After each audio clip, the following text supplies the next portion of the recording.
Hey guys, welcome to my new vlog. সবাই কেমন আছো? আশা করি সবাই খুব ভালো আছো। আর এখন বাজে হচ্ছে সকাল 9:30। আর দেখতে পাচ্ছ চারদিকে জল।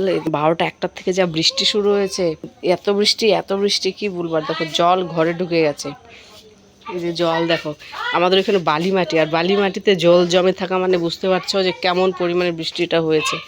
তো হয়েছে জল তো ঢুকেছে ঘরে, এই সাইড দিয়ে ওই সাইড দিয়ে। সবচেয়ে বড় কথা হচ্ছে আমার বিছানা ভিজে গেছে। জল যে পড়েছে, জল এখন মাটি ভেজায়। দেখো মাটি ভেজে, এদিকে যে বস্তা পাতা ছিল দেখো, যে বস্তা ভিজে গেছে এ দেখো। আর আমার হচ্ছে এই যে বিছানা তো পুরোই ভিজে গেছে। এই যে এই সাইডে এইটুক দিয়ে একদম পুরো বিছানা ভিজে গেছে। এই দেখো, এই আমি পাতলা কাঁথাটা গায়ে দিই, ঠান্ডা লাগে রাত্রেবেলা। শরীর তো ভালো না, জ্বরের জন্য গায়ে দিতে হয়। এই দেখো কাঁথা কুথা সব ভিজে গেছে। এই যে রাত্রেবেলা সব ভিজে গেছে। আমি জানিই না রাত্রেবেলা এরকম ঘুম হয়েছে আমার ভোরবেলার দিকে। আমি জানিই না যে বৃষ্টি পড়ে আমার কাঁথা বিছানা সব ভিজে গেছে। সকালবেলা যখন জাগনা পেয়েছি দেখি আমার কাঁথা বিছানা সব ভিজা। আর সকালে আজকে চলে গেছিলো বাবা মাছ ধরতে, যেহেতু প্রচুর বৃষ্টি হয়েছে সারা রাত ধরে। আর সকালবেলা গেছিলো হচ্ছে মাছ ধরতে। যা মাটি কেটে নিয়েছে, গাছ টাছ সব ভেঙে গেছে বৃষ্টিতে। এই দেখো ফুলের গাছ, এই দেখো ফুলের গাছগুলো ভেঙে ভেঙে পড়ে আছে। ধারের অবস্থা দেখো, ওই যে ধার, এগুলো সব মাটি বৃষ্টিতে সব ওই যে মাটি যে কেটে কেটে চলে গেছে। সারা তো বৃষ্টি হয়েছে, এই জন্য সকাল সকাল বাবা চলে গেছে মেঘাতে মাছ ধরার জন্য। মেঘাতে প্রচুর জল হয়েছে, আর সকাল সকাল চলে গেছে মাছ ধরার জন্য। আর ওখানে গিয়ে মাছ পেয়েছেও। দেখো দেখো কত একটা শোল মাছ পেয়েছে, আর পুঁটি মাছ আর চাঁদা মাছ। এ দেখতে পাচ্ছ, থাক ঢাকা, যেহেতু মাছটা জ্যান্ত তাই বারবার নিচে নেমে যাচ্ছে। তুমি এরকম কেন দুষ্টমি করতেছো? মুখ ধোও, চলো। আমি ব্রাশ করলাম। তুমি রুটি খাবা না? বাবা রুটি খাবা না? আলু ভাজা দিয়ে। হ্যাঁ, আমার বাবার শরীরটা কালকে একদমই ভালো ছিল না। সকাল থেকেই পুরো একদম পাতলা পায়খানা, জলের মতো পাতলা পায়খানা করে গেলাম। তো ভয় পেয়ে গেছিলাম। যাই হোক 2বার করেছে, বেশি করিনি। ভাবলাম বেশি করলে তো আবার হয়তো হসপিটাল নিয়ে যেতে হবে, ভয় লাগছিল। তারপরে দেখি না 2বারই করেছে। তারপরে তো ওই ওআরএসের জল খাওয়ালাম, তারপরে দেখি ঠিকই আছে। সারাদিন তারপরে আর যায়নি। ময়না পাখি, হ্যাঁ। চলো ব্রাশ করো বাবা। এত কথা বলো, চলো। দেখছো এই দেখো মাছটা এখন ঢেকে দিলাম। এই যে দেখো নেমে গেছে লাফিয়ে লাফিয়ে। হ্যাঁ, কত ভালো বড় কিন্তু, এই দেখতে পাচ্ছ ভালো বড় সাইজ। না ওই যে ব্রাশ নাও।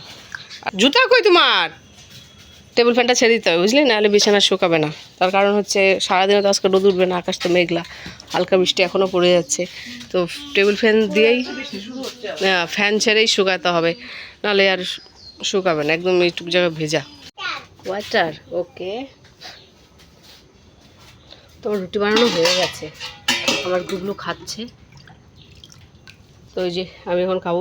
দেখো হচ্ছে রুটি গুড় দিয়ে রুটি খেলে কিন্তু ভালোই লাগে। আমি আগে খেতাম না, একদিন দেখি মাকে খেতে, তারপরে না একদিন খেলাম, খেয়ে দেখি দারুণ স্বাদ। তো আখের গুড় খেজুরের গুড় দিয়ে রুটি খেলে আরও স্বাদ। বাইরে একটু হাওয়া ছেড়েছে, এখন বেজে গেছে 11টা। কাপড় চোপড়গুলো বাইরে বের করে দিলাম। কাঁথাটাও দেখ, কাঁথাটা তো একদমই ভুজা। এই মা, তোকে আমি খুঁজি তুই। আর এই এই দেখো এমনি বৃষ্টিতে মাটি কেটে যাচ্ছে, আরেকজনের কাণ্ড দেখো। হ্যাঁ, ঘরে অন্ধকার তো লাজ্জা লাগবো।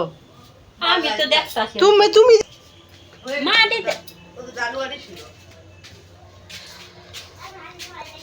ডাল ভিজিয়ে রাখতে পারে।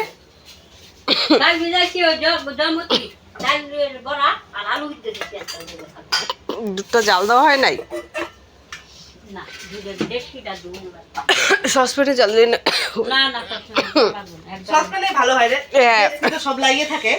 মাছ একদম লোকাল মাছ, আজকে টাটকা লোকাল মাছ, গরম জল দেওয়া আছে মাছে।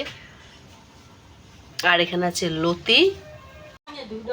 আর না বন্ধ করি না তো, জল জ্বলতেছে। এই খালি তোমার সঙ্গে কথা বলতেছি। দেখো আঁচটা কমানোই আছে গ্যাস। এ দেখো পড়ে গেল উতলায়। এতক্ষণ ধরে 1 ঘন্টা ধরে দেখা যাচ্ছে দুধের দিকে দুধ পড়ে না, যে একটু মাছ দিয়ে ঘুরে কথা বলতেছি। বেশি না খালি মাথাটা ঘুরাইলাম, দেখ না উতলায় পড়ে গেল।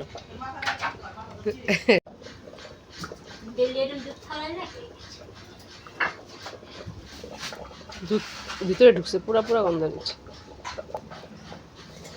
গেছে না ওভেনের ভিতরে।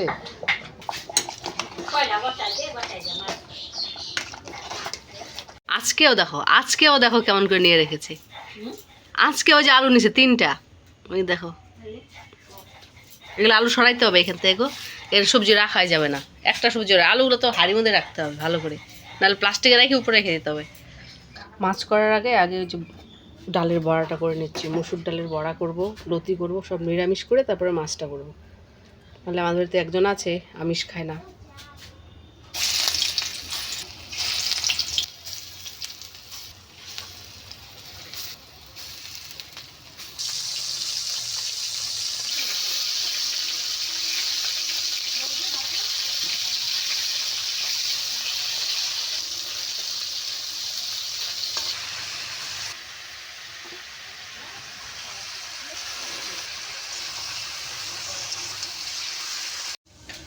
তো রান্না হয়ে গেল। এই যেটা লতি মাছের মাথা দিয়ে করলাম, এখানে হচ্ছে মাছের ঝোল,